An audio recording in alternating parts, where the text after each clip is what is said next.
สวัสดีท่านผู้ฟังที่เคารพทุกท่านครับขอต้อนรับเข้าสู่รายการทนายความพบประชาชนผมทนายสุรชัยอจินวัฒน์ดำเนินรายการทุกวันเสาร์นะครับ10 ถึง 11 นาฬิกาทางสถานีวิทยุวัดไฝหินคลื่นความถี่ FM 104.50 เมกะเฮิรตซ์ทาง Facebook ทาง YouTube ก็พิมพ์ภาษาไทยนะครับวัดไฝหินแล้วก็วิทยุก็ได้ยินเสียงได้เห็นภาพก็เสาร์ที่แล้วไม่ได้เข้ามาเป็นเทศกาลด้วยแล้วก็ประกาศปิดเรื่องโควิดวันนี้ก็สองจิตสองใจว่าจะเข้ามาไม่เข้ามาแต่ถือว่าที่นี่ก็ปลอดนะ อาจจะมีคนจัดหลายคนแต่ทุกคนก็ไม่มีเชื้อนะครับแล้วผมก็ฉีดวัคซีนละเดี๋ยวสิ้นเดือนไปฉีดอีกเข็มหนึ่งก็ขออนุญาตไม่ได้ใส่แมสเพราะว่ามันพูดไม่ถนัดนะครับแต่ระมัดระวังนะครับแล้วก็ผมก็ไม่ได้แวะอะไรที่ไหนเดินทางโดยรถยนต์มาคนเดียวแล้วก็ไม่ได้แวะนะครับออกจากบ้านมาวันนี้ก็ถนนโล่งก็ดีเนาะถ้ามองมุมดีอะโล่งก็ประหยัดน้ำมันประหยัดเวลาทีนี้คนเราก็ชอบการเคลื่อนไหวนะธรรมชาติมนุษย์บอกเศรษฐกิจดีรถติดตอนนี้ก็นอกจากเรื่องอันดับหนึ่งก็คือวัคซีนก็เข้ามาแล้วนะครับแล้วก็เมื่อวานก็ได้ข่าวเชียงใหม่ก็จัดฉีดสี่ที่มีสวนราชพฤกษ์แล้วมีที่ไหนแล้วก็เหมือนคราวที่แล้วนะน่าจะมีรถชัตเตอร์บัสรับส่งต้องไปฉีดนะครับมันข่าวสารมากเกินไปหรือเปล่าไม่รู้ก็เลยขอวัคให้ลงวัคซีนก็ไม่นะครับพอมาก็จะเอายี่ห้อนู้นยี่ห้อนี้ธรรมชาติมนุษย์นะครับแล้วก็ฟังข่าวแต่ว่ามันไม่ได้กรองก็อย่าโทษใครเลยนะครับ โทษไปมันก็ไม่มีประโยชน์นะครับเพราะว่าเหตุการณ์นี้มันทั่วโลกแล้ววัคซีนเราก็ไม่ได้ทำเองมันเหมือนน้ำมันนะครับน้ำมันก็ขึ้นอีกละเรามีบ่อน้ำมันแต่มันผลิตได้ไม่พอนะครับก็ต้องซื้อแล้วก็พลังงานน้ำมันก็ใช้เพราะว่ารถยนต์แม้แต่เครื่องกำเนิดไฟฟ้าทั้งหลายแหล่มันไม่ใช่มีเขื่อนบางทีมันก็ไม่มีน้ำมันก็เลยดูกันนะครับอยู่ที่จิตใจเรานะครับต้องถือว่าโควิดให้เราพักผ่อนก็แล้วกันบางอย่างก็เลยขึ้นราคาไปสมุนไพรไทยความจริงยาไทยกับยาฝรั่งเนาะเราเรียกยาฝรั่ง ยาเทศยาสำเร็จรูปมาจากเมืองนอกมันก็สารเคมีนะครับมันก็สกัดจากเดิมมันก็เอาจากสมุนไพรนะครับสมุนไพรไปแล้วก็เอามาแยกก็รู้ว่ามันเคมีเป็นตัวนี้สมุนไพรหรือพืชอะไรทั้งหลายแหละมันก็เป็นธรรมชาติอันหนึ่งที่ว่ามันดึงแร่ธาตุที่ในดินนะขึ้นมาไว้ในต้นแล้วคนมนุษย์ก็เก่งจากการสังเกตก่อนนะครับว่าไอ้พืชตัวเนี้ยอย่างข้าวอย่างเงี้ยมันเป็นแป้งมันให้คาร์โบไฮเดรตให้พลังงานก็ปลูกข้าวผ่านพื้นเมืองบ้านเราเยอะแยะเลยนะครับท่านฟังทนายคุยนะครับ ยังไม่เข้าข้อกฎหมายนะเดี๋ยวให้ทนายอะไรมาคุยอีกละคุยกันแล้วกันนะครับถือว่าผมมีโอกาสมาก็มาแลกเปลี่ยนความรู้กันแล้วกันนะครับเพราะว่าถ้าเอาแต่กฎหมายอย่างเดียวมันแก้อะไรไม่ได้หรอกมันต้องหลายๆอย่างจริงๆอย่างที่ผมเรียนทุกครั้งอยู่ที่คนนะครับอยู่ที่ความเป็นมนุษย์ความเป็นคนมีความคิดมีจิตใจที่เมตตากรุณากันท ถ้าจะเอาชนะค้าคานกันแล้วก็อ้างกฎหมายก็เหมือนเอาไม้บรรทัดมาวัดกันนะครับ ถ้าไม่ยอมกันมันก็บอกว่าไม้บรรทัดสั้นยาวไม่เท่ากันอีกจริงๆมันก็สั้นยาวไม่เท่ากันก็มีนะครับถ้าเรามองกันในแง่ของวิทยาศาสตร์ไม้บรรทัดมันก็หดได้ขยายได้ตามอากาศเหมือนกันนะครับถึงว่ามันถึงสิ่งที่ค้าขายกันเช่นชั่งน้ำหนักก็ต้องไปตรวจนะครับว่า1 กิโลเนี่ยมัน1 กิโลจริงๆไหมแล้วถึงจะมีใบอนุญาตแล้วถึงขายตัดชั่งได้มีกฎหมายนะครับเครื่องชั่งตวงวัดแล้วก็ต้องเป็นกิโลกรัมเป็นเมตริกนะครับเป็น100 กรัม1,000 กรัมไม้บรรทัดถ้าไปซื้อตลับเม็ดที่วัดทางช่างอะไรงั้นน่ะเขาจะมีใบอนุญาตกำกับมาว่าใช้วัดซื้อขายกันได้ไหมนะครับหรือก่อนเป็นไม้นะไปซื้อผ้าเดี๋ยวนี้ก็ยังใช้ไหมใช้เนาะเพราะว่าถ้าเอาตลับเม็ดเอาเม็ดไปวัดผ้าจะวัดยังไง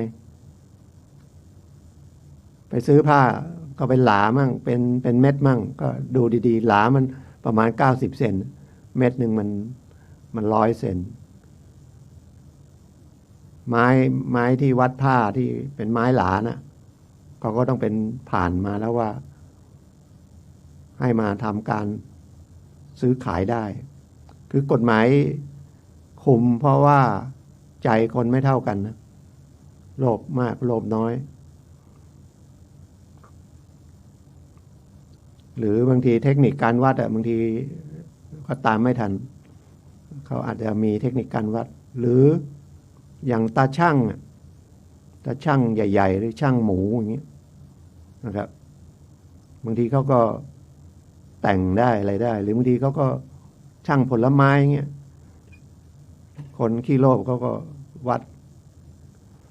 เขาก็ไปแต่งให้มันอ่อนให้มันแข็งเพื่อเอากำไรถ้าอย่างเงี้ยจับได้มันก็ฉ้อโกงมีโทษผิดทั้งเรื่องตาช่างนะพรบรู้สึกกระทรวงพาณิชย์จะดูอยู่นะเรื่องช่างตวงวัดแล้วกฎหมายมันก็กระทรวงเยอะเอกสารก็แต่ละหน่วยงานบางทีติดต่อทั้งหลายหน่วยงานนะอย่างเมื่อวานดูทีวีก็เห็นใจนะหมอทั้งหลายขาดอุปกรณ์เนี่ยมันไม่ใช่อยู่มันไม่เหมือนเอกชนเนาะเอกชนเขาก็ปรับตัวให้มันเรื่องงานเอกสารเรื่องขั้นตอนมันน้อยแต่ราชการเนี่ยยิ่งอยู่กับการเงินเนี่ยการเงินเขาก็ต้องเป๊ะกับการเงินอะแล้วคนจะสั่งซื้อสั่งอะไรก็ต้องอย่างหมออยากจะได้หน้ากากอยากได้แอลกอฮอล์เอาง่ายๆหรืออยากได้เวชภัณฑ์อะไรเงี้ยต้องเปิดประมูลต้องเสนอราคาก็คือกันคอร์รัปชันจนไม่ได้ปรับเข้าสถานการณ์หรือหมอจะไปฟักตังจ่ายเองก็ไม่ได้เบิกหรือ2 วันก่อนผมไปประชุมก็เห็นครูเขาก็รัฐบาลก็บอกว่าให้ช่วยค่าอินเทอร์เน็ตนักเรียนให้ครูไปซื้ออินเทอร์เน็ตแจกนักเรียนมันจะไปซื้อแจกได้ไงเพราะแต่ละคนใช้อินเทอร์เน็ตไม่รู้จากมือถือหรือจากที่บ้านมันแล้วแต่นะครับคือคนเขียนออกมาก็เขียนออกมาก็ตามคำสั่งมีมติออกมาว่าจะให้เงินไปก็ไม่ได้ไม่มีเอกสารแล้วก็อินเทอร์เน็ตมันเป็นประเภทอะไรประเภทวัสดุว่าแบบมันกติกาเยอะมากแต่ไอ้คนที่มันจะโกงมันก็ไม่กลัวอะไรนะครับแต่คนดีๆก็ลำบากมันก็เลยได้ไม่ทันอะไรเสียเหมือนลบกันอยู่เนี่ยกระสุนจะไปเอาที่ไหน จะเอาต้องทำเบิกก่อนยิงเสร็จต้องมารายงานนะเก็บปลอกกระสุนมารายงานนะเพราะว่ากลัวทุจริตมันกันกิเลสคนไม่ได้แล้วครับคุณออกระเบียบมาแต่ว่าคนดีๆจะโดนเขาก็เลยยึดระเบียบเขาไม่กล้าเสี่ยงแล้วใครประชาชนที่มันรับบริการก็ไม่ได้รับบริการนะก็ติดโรคกันไปเรื่อยเป็นความเห็นนะครับแล้วก็ดูข่าวก็หมอก็พูดอย่างเงี้ยช่องไทย PBS เมื่อคืนหรือไงเนี่ยนะครับของศูนย์มหาวิทยาลัยธรรมศาสตร์มันถึงเปลี่ยนจากราชการมาเป็นรัฐวิสาหกิจเพื่อให้มันมีการคล่องตัวทางระเบียบเรื่องบริหารเรื่องงานเรื่องการเงินอะไรเนี่ยนะแต่ยังมีระเบียบอยู่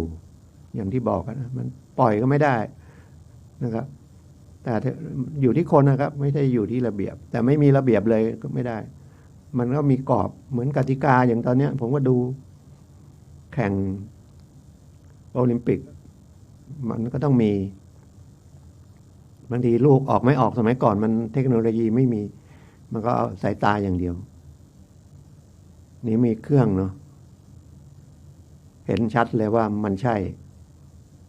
ว่ามันออกนอกเส้นหรือไม่ออกนอกเส้นเมื่อวานก็ลุ้นไม่ขึ้นแบดมินตัน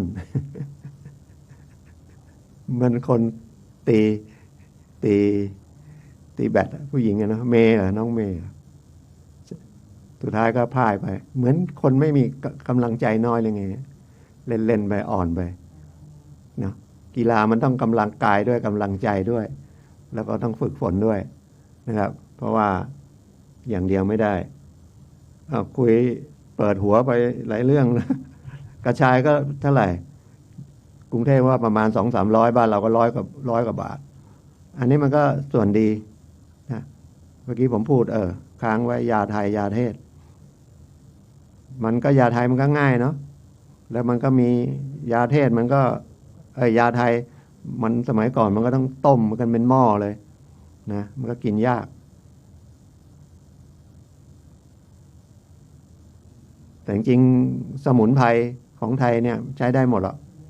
นะครับดีด้วยแล้วก็อย่างอภัยภูเบศรเห็นไหมสารพัดนะครับเป็นโรงพยาบาลตอนนี้ก็ปล่อยมานานแล้วนะก็บอกว่าแพทย์ทางเลือกจะเลือกเอารักษาด้วยยาไทยก็ได้นะหรือผสมผสานก็ได้แต่เราไปเชื่อยาฝรั่งหรือยาเพศอย่างที่ผมบอกยาฝรั่งนะอย่างฉีดปุ๊บมันก็ได้เลย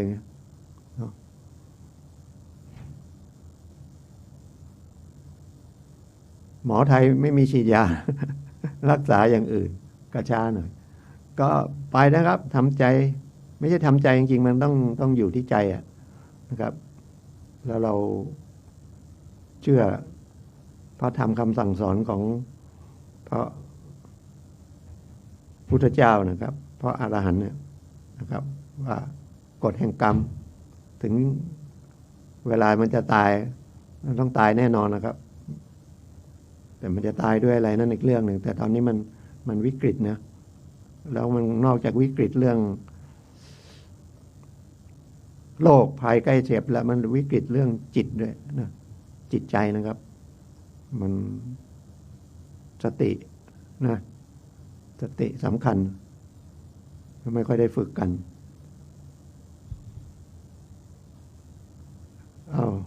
มีอะไรจะคุยอีกก็ยังใช่ไหมยังไปแก้พอดีวันนั้นก็ดูทีวีเอามาคุยก่อน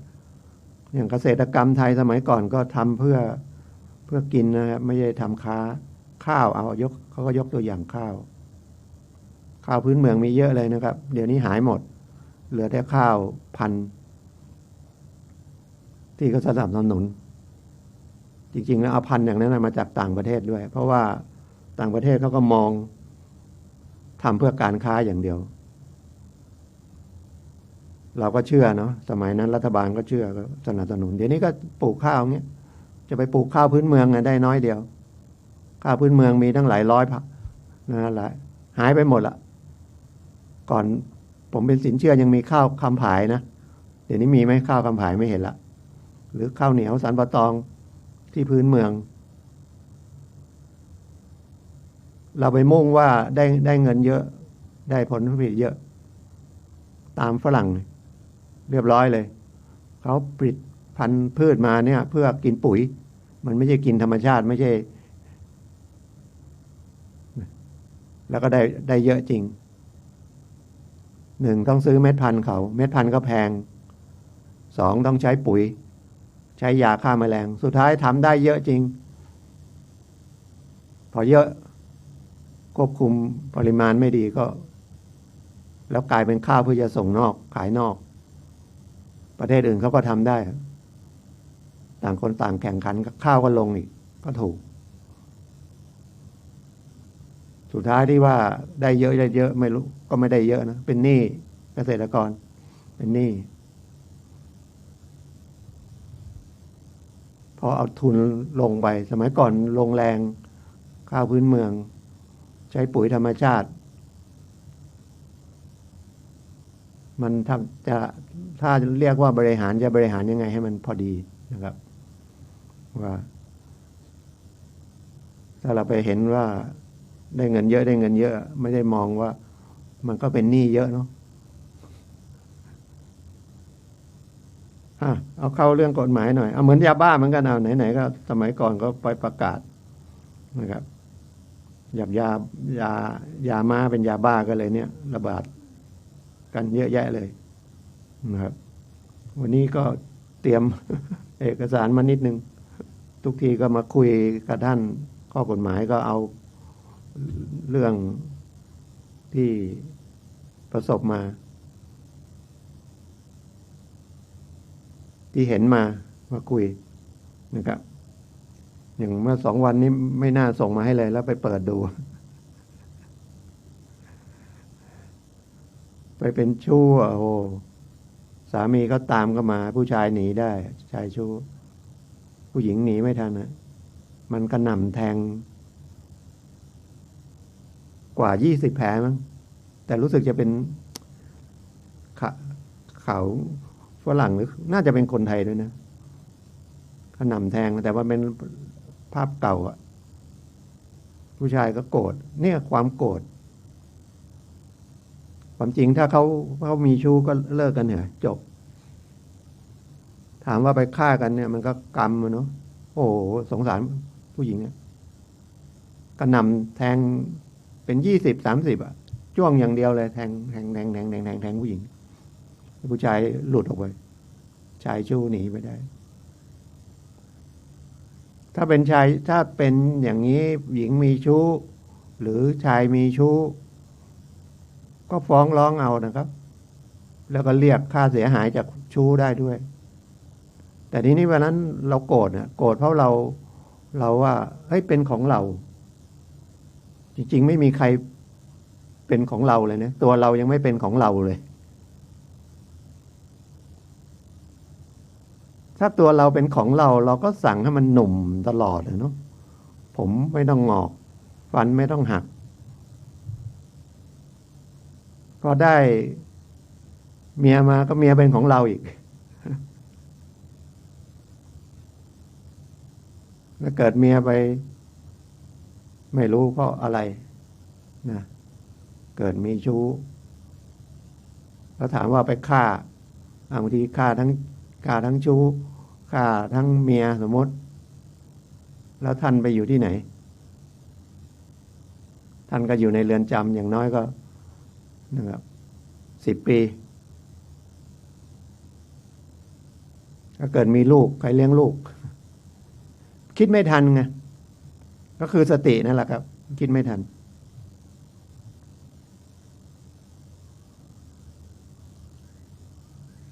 มันมโหขึ้นมาละ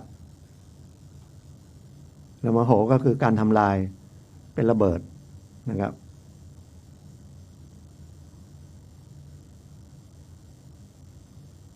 อย่างยาบ้ามันก็ไม่มีราคาอะไรนะโดนประกาศขึ้นมาโทษเอาโทษเข้าไปกะว่าถ้าโทษมาก คนจะกลัวไม่กลัวโทษมากก็เลยราคาสูงเพราะว่าเสี่ยงคือคิดผิดทั้งนั้นนะครับถ้าบอกกันอย่างเงี้ยนะจะทำไงจะคิดถูกช่วงนี้มันน่าจะไปศึกษาเอาฟังพระธรรมคำสั่งสอนนะฟังเทศฟังธรรมแล้วมาคิดดีๆว่ามันสอนเราพอมันหมดโควิดไปมันแล้วก็รักษาสภาพนี้ไว้ประเทศมันก็เจริญนะครับเมตตากรุณานะครับเอื้ออาทรสามัคคีอะไรอย่างเงี้ยนะแบ่งปันกัน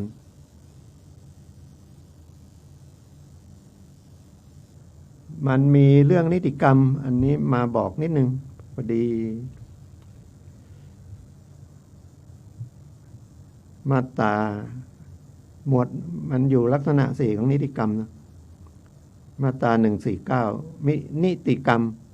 หมายความว่าการใดๆอันทำลงด้วยโดยชอบด้วยกฎหมายและด้วยใจสมัครมุ่งโดยตรงต่อการผูกนิติสัมพันธ์ขึ้นระหว่างบุคคลเพื่อจะก่อเปลี่ยนแปลงโอนสงวนหรือระงับซึ่งสิทธินิติกรรมคือการนิติกรรมที่เราไปพูดว่าเป็นนิติกรรมไปทำนิติกรรมนิติก็คือกฎหมายแบบอย่างแบบแผนกรรมคือการกระทำท่านก็มาเขียนว่าจะนะถ้าเข้าเรื่องนิติกรรมก็คือซื้อขายแล้วซื้อขายเนี่ยบางอย่างต้องมีหลักฐานเป็นหนังสืออย่างซื้อขายที่ดินอย่างเงี้ยนะครับแต่ถ้าซื้อขายเข้าไปร้านอาหารสั่งอาหาร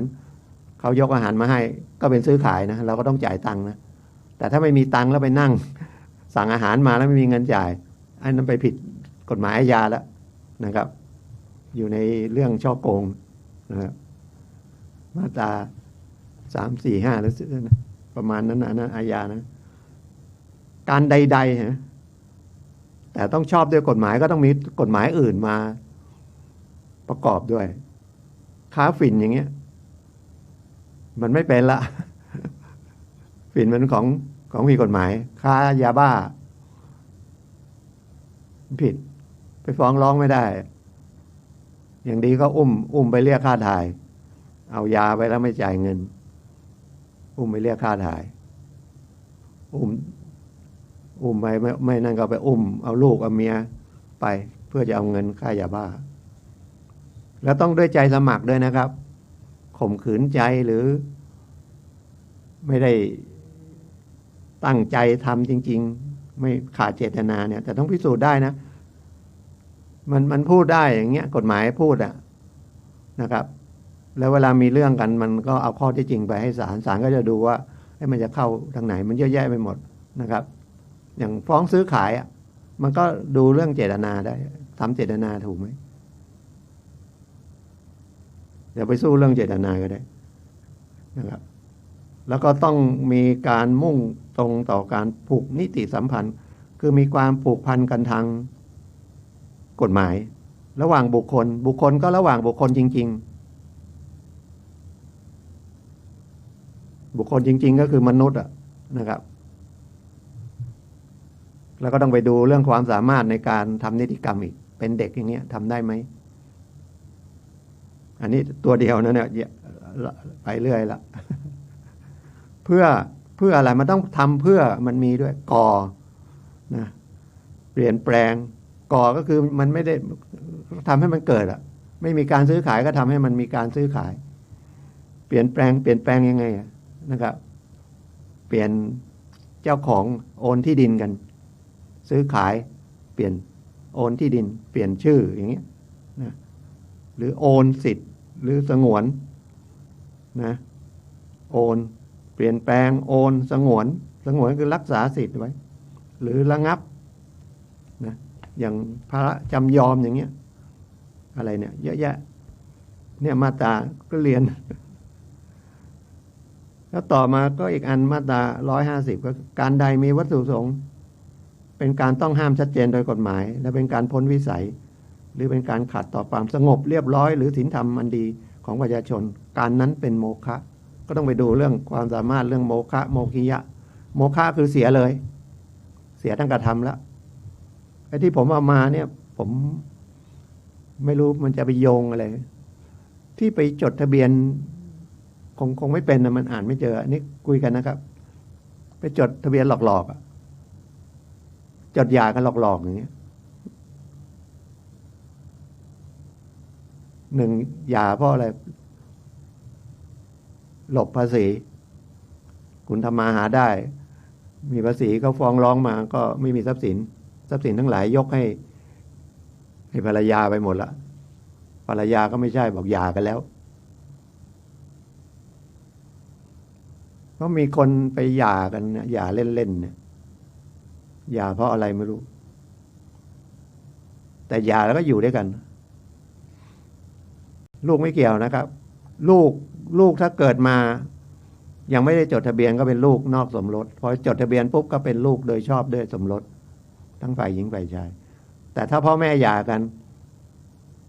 นะครับ ถ้ายังมีเรื่องปัญหาอาจจะเป็นเรื่องฟ้องหย่าหรือตกลงหย่าจดทะเบียนหย่า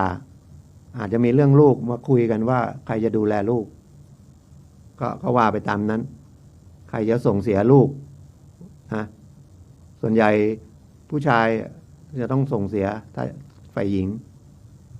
นะดูฐานะเพราะปกติวัฒนธรรมประเพณีไทยก็ฝ่ายชายเป็นคนหาเงินหาทองนะ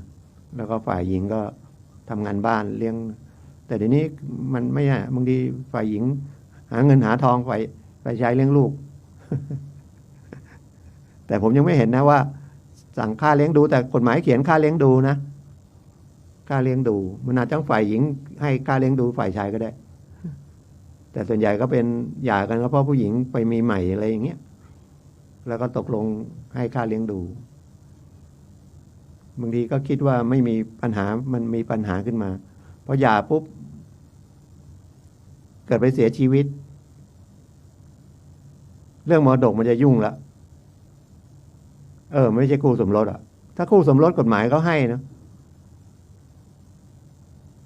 เท่ากับเป็นบุตรคนหนึ่งเวลาแบ่งถ้ามีพ่อแม่มีลูกมีคู่สมรสจดทะเบียนพ่อแม่ลูกคู่สมรสได้เท่ากัน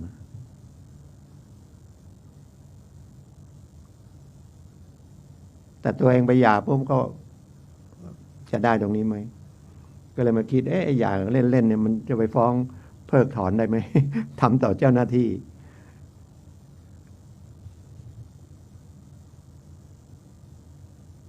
ทีนี้มันก็เนี่ยธรรมชาติมนุษย์มันก็ต้องคิดประโยชน์ตอนหย่าก็ไม่เป็นไรพอหย่าไปแล้วบอกว่าจะให้มันกลับคืนมาเพื่อจะได้ผลประโยชน์ศาลคงไม่ให้มั้ง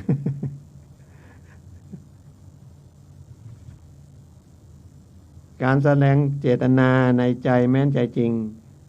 ผู้แสดงจะมิได้เจตนาให้ตนต้องผูกพันตามที่แสดงออกมาก็ตาม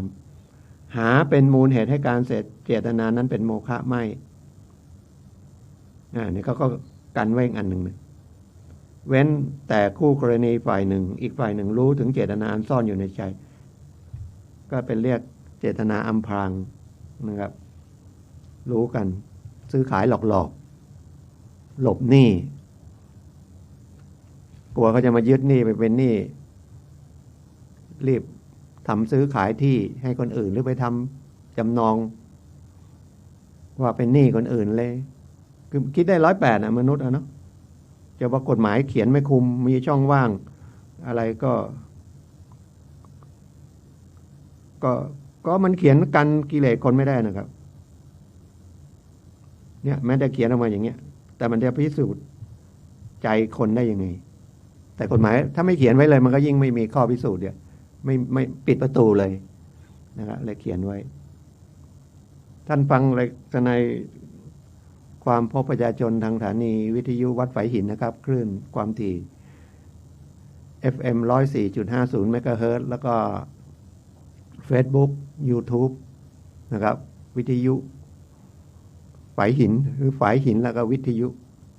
ผมทนายสุรชัยดำเนินรายการอยู่นะครับทุกวันเสาร์10 ถึง 11 นาฬิกาทีนี้พอมันเรื่องสมรสมันก็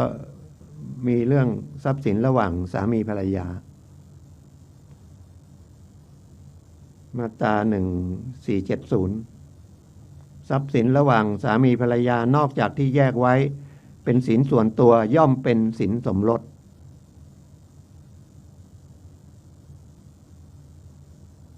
แล้วก็ต่อมาถัดมาก็1471ก็สินส่วนตัว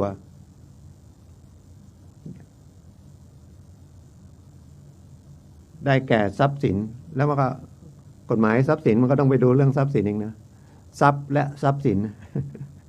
ทรัพย์สินเป็นของมีค่าอาจจะไม่มีตัวตนแต่มีค่าก็ถือเป็นทรัพย์สินสินส่วนตัวมี4ประเภทนะ1วงเล็บ1ที่ฝ่ายใดฝ่ายหนึ่งมีอยู่ก่อนสมรสถือเป็นสินส่วนตัวมีรถยนต์อยู่ก่อนไม่ใช่พอมาแต่งงานก็ทะเลาะกันก็เฮ้ยอันนั้นเป็นของฉันด้วยไม่ใช่นะหรือมีที่ดินมีบ้านอยู่ก่อนอย่างเงี้ยมีทรัพย์สินไงทุกอย่างนะครับก็ฝ่ายใครฝ่ายนั้นจะได้สบายใจแต่ถ้าไม่สบายใจก็แต่ยังอยากอยู่ด้วยกันอยากจดทะเบียนสมรสก็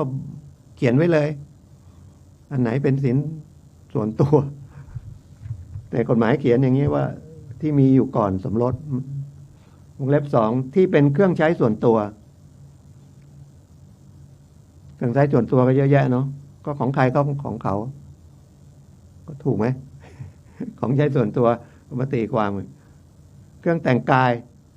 เครื่องประดับตามสมควรแก่ฐานะก็แล้วแต่นะฐานะเยอะมันก็อาจจะมีเพชรเป็น100 ล้านก็ได้หรือเครื่องมือเครื่องใช้ที่จำเป็นในการประกอบอาชีพหรือวิชาชีพ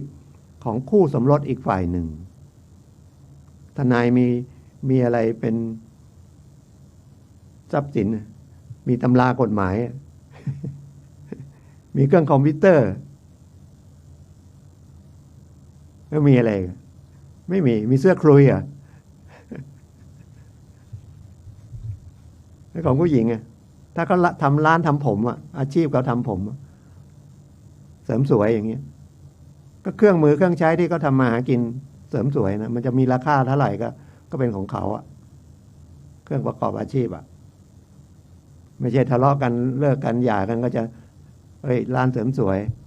ฉันจะเอาด้วยยกตัวอย่างเท่าที่นึกได้ตอนนี้นะครับ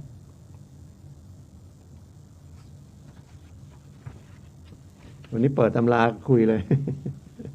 ทุกทีไม่ได้เอามาก็ดีเหมือนกันนะชัดเจนดีวงเล็บ3ที่ฝ่ายใดฝ่ายหนึ่งได้มาระหว่างสมรสหมายว่าจดทะเบียนสมรสแล้วได้มาโดยทางการรับมรดกหรือโดยการให้โดยเสน่หาแต่งงานแล้วฝ่ายหญิงได้รับมรดกมาจากไหนก็แล้วแต่ทั้งญาติทั้งพ่อแม่ทั้งใครก็ให้มาหรือใครมาให้มาโดยเสน่หาฝ่ายใดฝ่ายหญิงฝ่ายชายได้มาทางมรดกได้มาทางโดยการให้เสน่หาก็เป็นของฝ่ายนั้นนะครับจะได้ไม่ต้องทะเลาะกันแต่ยังไงเขาก็รู้กฎหมายเนี่ยทุกคนไม่รู้เขามีปัญหาเขาก็คุยทนายก็แนะนำแต่เขาก็ดันทุลังว่ากันเขาก็ต้องไปขึ้นศาลนะถ้าไปเจอคนที่ไม่ยอมคุยกันมีเงินด้วยก็ไปทะเลาะกันอยู่ในศาลอยากการที่เป็นสามีภรรยากันแล้วไม่ถ้ามีลูกแล้วไม่นึกถึงลูกแล้วอีกหน่อยลูกก็จะติดไปอย่างเงี้ย อาจจะติดนะขอโทษแล้วก็ของมั่นก็เป็นของฝ่ายหญิงถ้าเป็นคนไทยเนาะแต่ไม่แน่นะเดี๋ยวนี้ผู้หญิงมั่นชายก็ได้เนาะเป็นของมั่นเท่าไหร่ก็แล้วแต่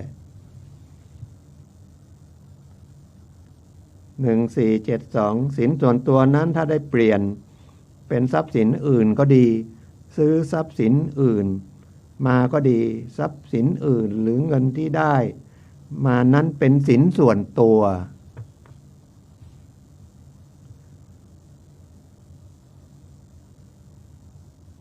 ก็มีคนมาปรึกษาเหมือนกันนะฝ่ายหญิงก็มีที่ดินเขาขายที่ดินแล้วก็มาซื้อที่ดินแล้วก็มาลงทุนทำมาค้าขายฝ่ายชายก็สร้างโรงงานขึ้นมา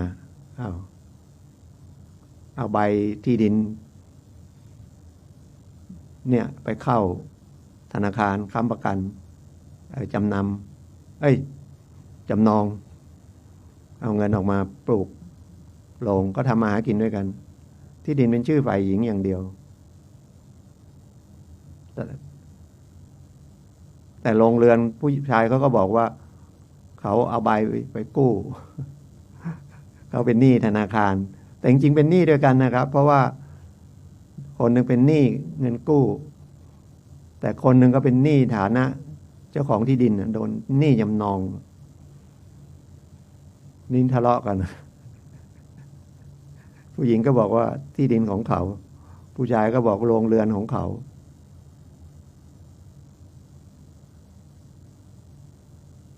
เขายังผ่อนหนี้อยู่ผู้หญิงก็ฉันอยากได้ที่คืนแล้ว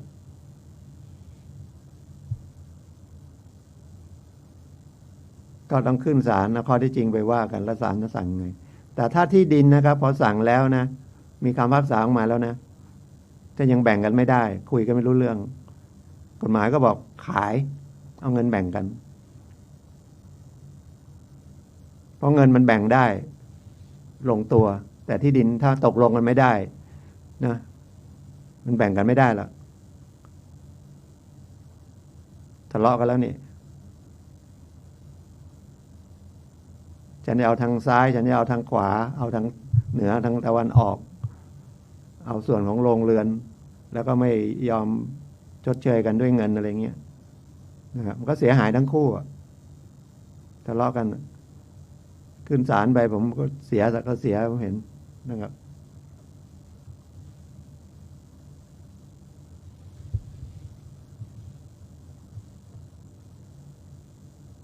สินส่วนตัวที่ถูกทำลายไปทั้งหมดหรือแต่บางส่วนแต่ได้ทรัพย์สินอื่นขึ้นมาหรือได้เงินทดแทนมาทรัพย์สินหรือเงินที่ได้มาก็เป็นสินส่วนตัวนะครับอย่าไปเถียงอย่างเดียวว่าจดทะเบียนสมรสแล้วดูกฎหมายไม่ครบจดทะเบียนสมรสแล้วอะไรได้มาก็ต้องแบ่งครึ่งหมดไม่ใช่นะครับแล้วก็สินสมรสเป็นสินสมรสได้แก่ทรัพย์สินที่คู่สมรสได้มาระหว่างสมรสก็ต้องยกเว้นในสินส่วนตัวนั้นมันมีนะครับมีจริงๆหลายเคสแล้วไปซื้อหวยที่หนึ่งเนี่ยนะครับจดทะเบียนสมรสแล้วก็เลิกกันไปจริงๆไม่ได้อยู่ด้วยกันแต่ไม่ได้หย่าไม่รู้ว่าคนหนึ่งคนใดถูก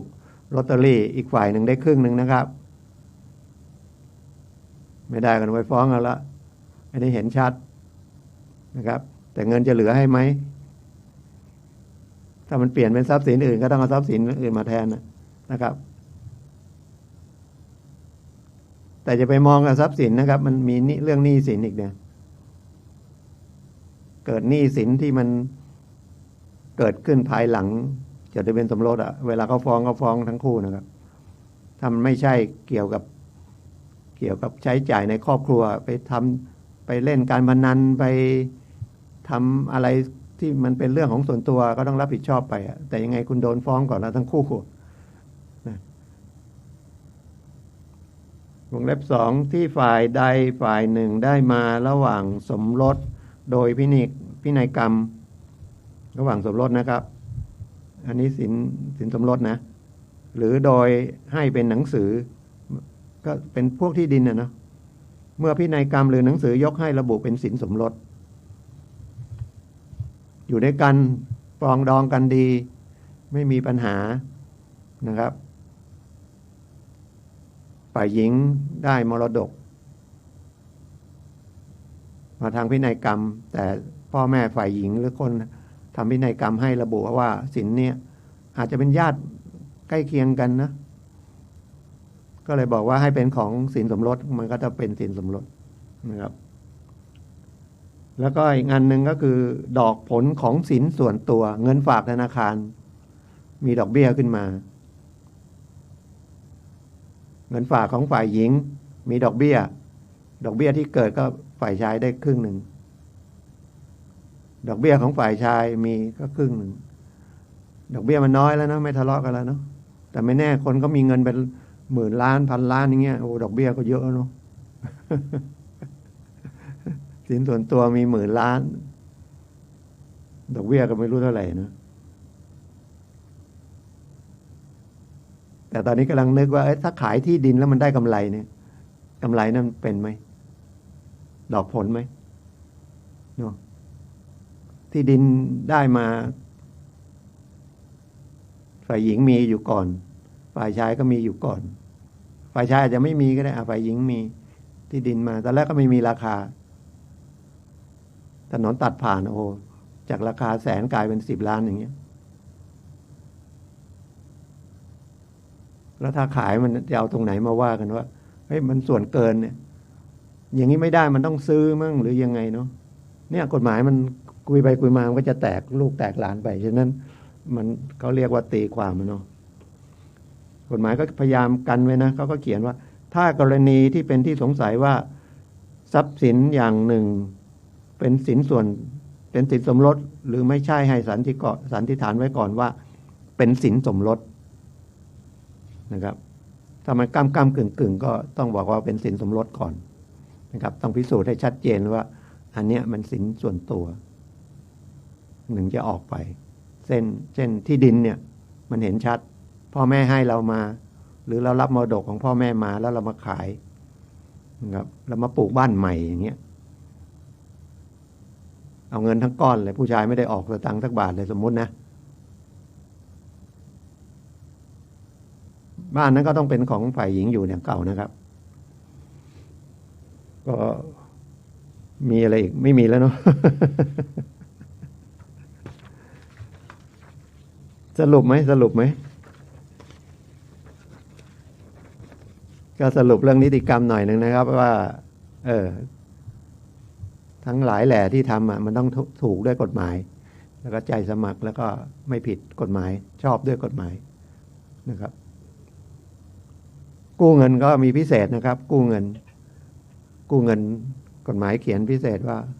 กว่า 2,000 บาทต้องมีหลักฐานเป็นหนังสือคำว่าหลักฐานเป็นหนังสือก็คือไม่ใช่ต้องเป็นกระดาษมีลายเซ็นนะครับเขียนไว้ข้างฝาก็เป็นเดี๋ยวนี้ในมือถือก็เป็นนะตัวหนังสือในมือถือทั้งหลายนะครับมันเป็นอักษรอิเล็กทรอนิกส์มีลายมือชื่ออิเล็กทรอนิกส์เดี๋ยวนี้ศาลก็เข้าไปพยายามใช้ทางอิเล็กทรอนิกส์นี่เยอะเลยนะทางคอมพิวเตอร์ฟ้องร้องกันทางอิเล็กทรอนิกส์สื่อพยานก็จะผ่านจอแล้วนะครับเพราะว่าศาลก็เจ้าหน้าที่ศาลพระทั้งหลายแหละก็กลัวโควิดทั้งหมดก็เลยผ่านจอนะแต่ข้อที่จริงผ่านจอก็บางส่วนแค่นั้นนะถ้าจริงๆก็ต้องขึ้นศาลแต่ว่าช่วงนี้โควิดก็ทำให้คดีเลื่อนหมดครับบางอย่างเลื่อนไปมีกำหนดบางอย่างเลื่อนไปไม่มีกำหนดเลยยังไม่ลงวันเพราะไม่รู้สถานการณ์ยังไงนะครับ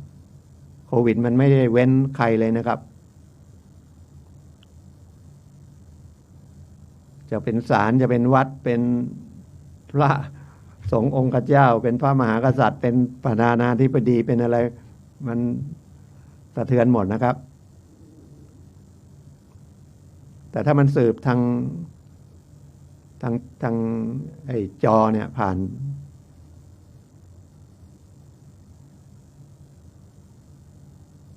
ทางอินเทอร์เน็ตมันก็มีการบันทึกไว้มาย้อนดูได้แต่เสียงบางทีมันก็ไม่ชัดเจนนะครับเพราะว่าระบบอินเทอร์เน็ตมันยังไม่เสถียรหรืออุปกรณ์มันก็ยังไม่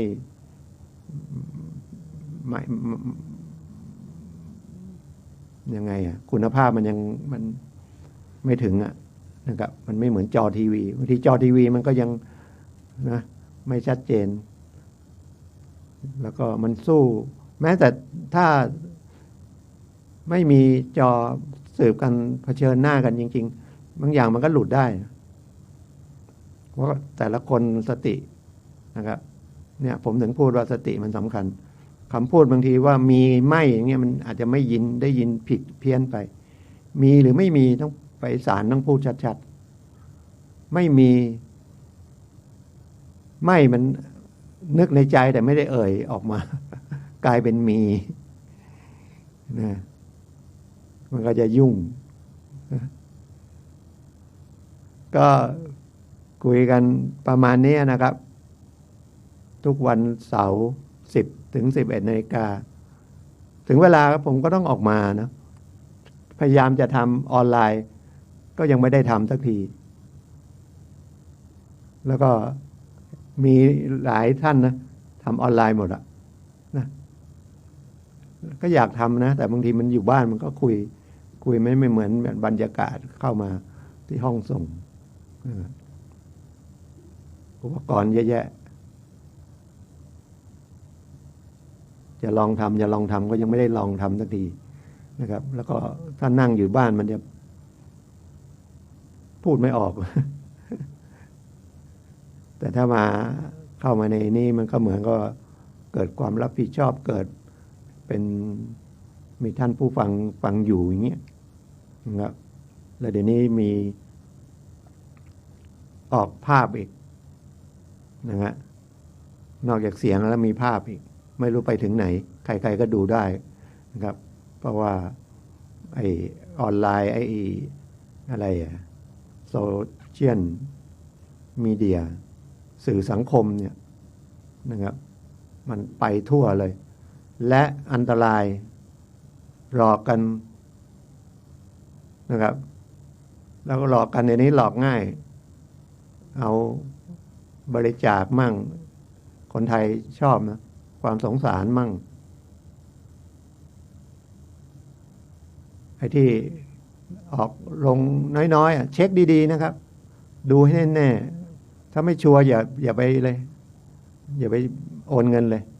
นะครับเพราะเดี๋ยวนี้โอนเงินง่ายเนี่ยมือถือยกขึ้นมาก็โอนได้แล้ว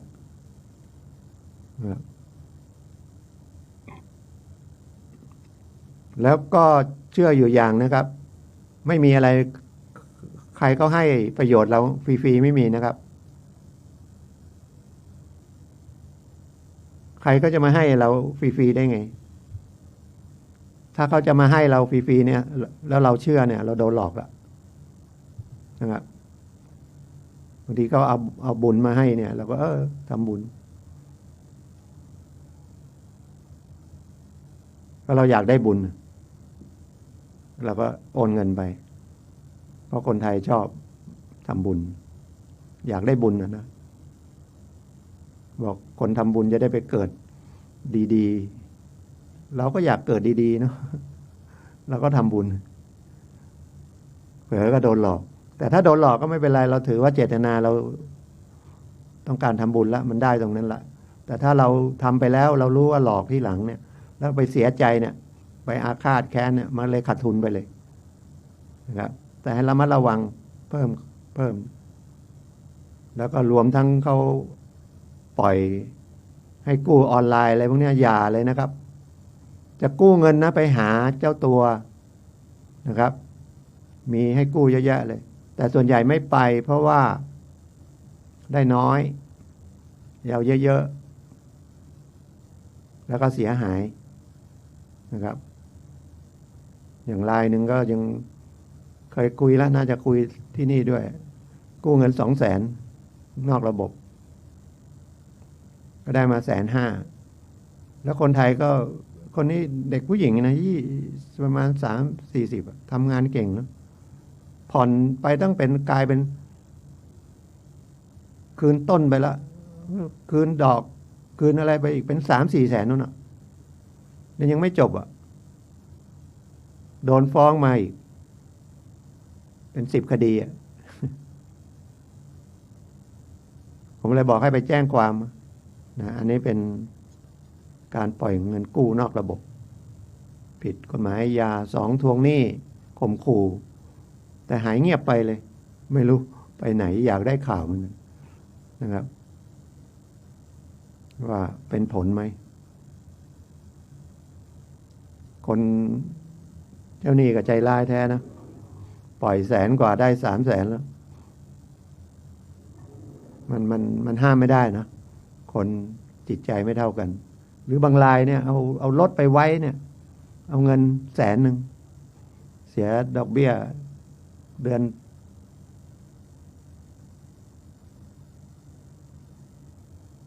เขาเงินไปคืนละแล้วดอกเบี้ยนั่นก็กินไปตั้งหลายหมื่นแล้วที่มันผิดไป5 วัน10 วันเรียกเขาอีก6-7 พันบาทไม่นั้นไม่คืนรถให้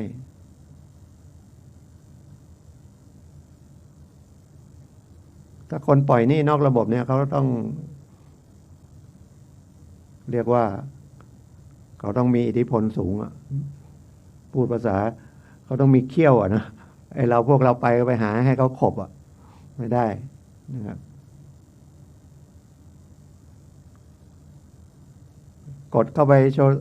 โซเชียลมีเดียพวกเนี้ยนะมันก็จะมีขึ้นมาละแม้แต่โฆษณาก็เป็นบริษัทใหญ่ๆก็ระวังนะอย่างยาผมเห็นโฆษณา200 กว่าบาทไอ้นี่บอกขาย180ของแท้เหมือนกันหมดเลยไม่รู้จะเชื่อไหนเลยเลิกซื้อไม่กล้าซื้อหรือทางทีวีเดี๋ยวนี้ก็โฆษณาแบบเอาความโลภเนี่ยมาล่อนะครับมาล่อเดี๋ยวนี้ก็99หมดเลยค่าขนส่ง200เสื้อ10 ตัวกางเกง10 ตัวซื้อในการเรือนได้กระเป๋าซื้อเรือนได้2 เรือนนาฬิกาสวยเลยนะแต่ไม่รู้จริงหรือเปล่าเครื่องไม้เครื่องมือเครื่องใช้ไฟฟ้าสว่านอะไรพวกนี้ผมว่าไปซื้อที่ห้างนะเพราะว่าถ้าไปซื้อออนไลน์แล้วมันมีปัญหาเนี่ยนะตามมันไม่เจอละมันก็ลำบากเพราะคนเราอยากได้ของถูกอ่ะเป็นธรรมชาติอยู่ใครก็อยากได้ของถูกของดีด้วยแต่มันไม่มีนะครับมันไม่มีนะครับก็เดี๋ยวรายการต่อไปก็เป็นรายการพลังชีวิตของท่านอาจารย์สุนัยนะครับท่านก็เข้ามาละเดี๋ยวผมกำลังดูนาฬิกาว่ามันจะออกตรงกี่โมงดี เดี๋ยวขออีก5 นาทีกันนาฬิกาในห้องนี้นะเพิ่งเหลืออีก10 นาที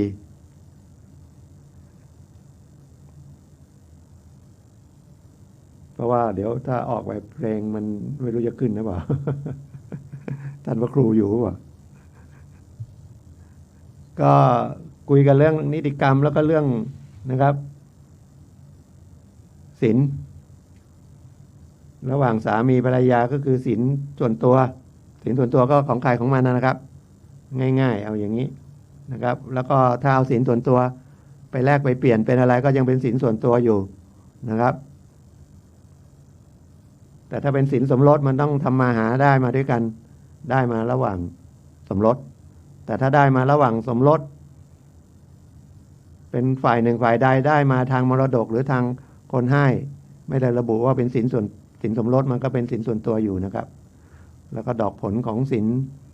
สมรสศีลส่วนตัวเป็นศีลสมรสทะเลาะกันจริงๆมันไม่ใช่อะไรเนาะมันก็เรื่องสมบัตินะเนาะพอดีเปิดมาเจอการแบ่งมรดก แถมนิดนึงเลยเดี๋ยวผมพูดอีกนิดนึง5 นาทีทายาทที่จะรับมรดกนะทายาทโดยธรรมเนาะนะครับมี6 ลำดับนะครับผู้สืบสันดานหมายถึงบุตรหลานอะไรพวกนั้นนะครับบิดามารดาของผู้ตายนะมรดกก็ต้องเป็นของผู้ตาย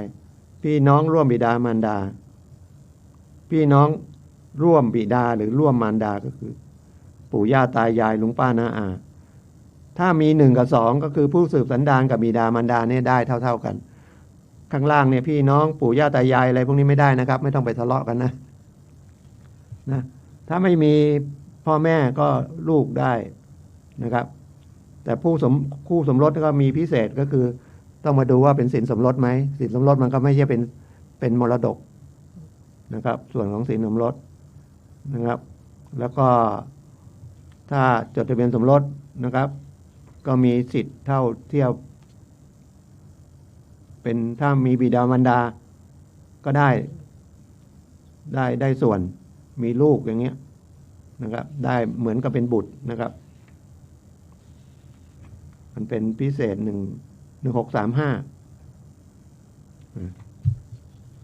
แต่ถ้าไม่มีก็มีญาติพี่น้องอื่นมันก็จะสินคู่สมรสจะได้มากขึ้นไปเรื่อยๆนะครับเดี๋ยวไปทะเลาะกันจริงๆสินมันก็อยู่ที่สมบัตินะแล้วสมบัติมันก็ไม่ได้อยู่กับเราตลอดชีวิตนะแต่เราไปทะเลาะกันซะแล้วนะครับวันนี้ก็ขอบคุณทุกท่านที่รับฟังนะครับแล้วก็ฉีดวัคซีนได้รีบไปฉีดนะครับวัคซีนมาละนะครับไม่ต้องไปเลือกยี่ห้อนะได้อะไรมาฉีดไปก่อนนะครับก็พบกันใหม่วันเสาร์หน้าเดี๋ยวรายการต่อไปก็ของท่านอาจารย์ทนายครับขอบคุณทุกท่านครับสวัสดีครับ